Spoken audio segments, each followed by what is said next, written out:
A big news today, the Gordie Howe International Bridge is now open to traffic, creating a new direct link between Detroit and Windsor. Well, the bridge sits just north of Toledo. Local leaders say its impact could reach every corner of Northwest Ohio's economy. Heather Pauloff takes a closer look at why. The first cars are now crossing the Gordie Howe International Bridge, opening a new gateway between the United States and Canada. For drivers, it's a new way across the border. For Northwest Ohio, local leaders believe it could open the door to new investment, stronger supply chains, and more jobs. The reason it's a big deal is because Canada is by far Ohio's largest international trade partner. Ohio and Canada do about $40 billion of trade every year. That trade supports thousands of jobs, from manufacturing to agriculture to the Port of Toledo. Economic development leaders say a direct connection to I-75 makes the entire region more competitive. The opening of the Gordie Howe Bridge has a number of advantages for the Toledo business community and the community in general. I identify a handful of factors that I think will bring great benefit to the Toledo area. Number one, efficiency in transportation. The fact of the transit time being cut across the crossing from Windsor to Detroit.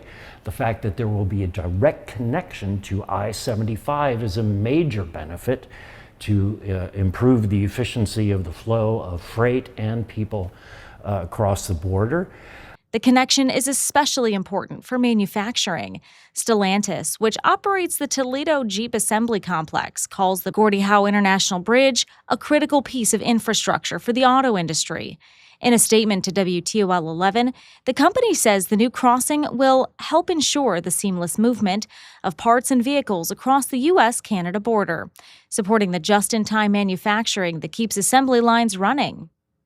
Local union leaders say they've already seen what happens when the supply chain breaks down. We saw that with the chip shortage. We were dead in the water and it led to layoffs to our members. So that's why it's important to have reliable sources. If we're not going to make it, Canada's the next best option. The benefits could reach well beyond the auto industry. The Port of Toledo handles grain, petroleum products, steel, and other materials moving between Ohio and Canada. Port leaders say another modern crossing gives the region one more way to move freight efficiently. Well, at the Port of Toledo, we have 13 different marine terminals. They're receiving goods, they're exporting goods, and a lot of that trade that we do is with Canada. So we're hoping that the opening of the bridge is just one more component, one more way that goods can move back and forth. We'll have maritime, we'll have rail, and now we'll have a very efficient highway connection with our neighbors in Canada. Leaders also believe the bridge could help attract even more companies to Northwest Ohio. The Regional Growth Partnership says Canadian companies have invested more than $120 million into the region over the past year, creating about 200 new jobs. But not everyone believes the bridge alone will change the region's future. I'm not necessarily convinced yet that it's the game changer we've been waiting for. I'm not convinced that there's any one thing, to be honest with you, that is the game changer that changes this. Others say the bridge doesn't have to be a silver bullet to make a difference. It's another competitive advantage for a region that's already well positioned for growth. Our region right now is already within a day's drive of 60% of the North American population. And so it's going to be easier. So as they come here, they're going to have greater access into Canada to reach their customers and their suppliers. So our strategic location is really important. And that's, it comes down to location when you're looking at things. And this just makes our location even better.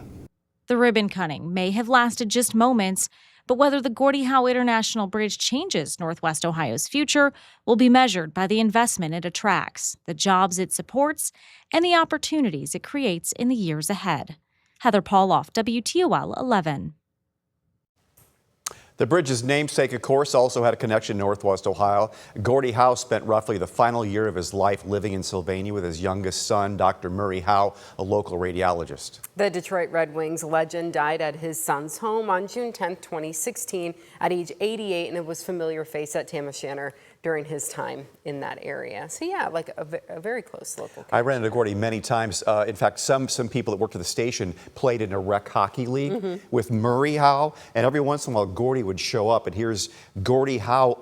You're skating on the ice like, with Gordie what? Howe, and they said even at an elder age when he still could skate, I mean, he would throw passes like right on your stick, and you could throw a bad pass at him. He just reach out and grab it. He was just such a beautiful hockey player, and a sweet man too. When he was a professional, he had a little bit of nasty streak to him, but as a human being, we all learned. He kept it on the ice, huh? Yeah, Gordie's just a great guy. Yeah.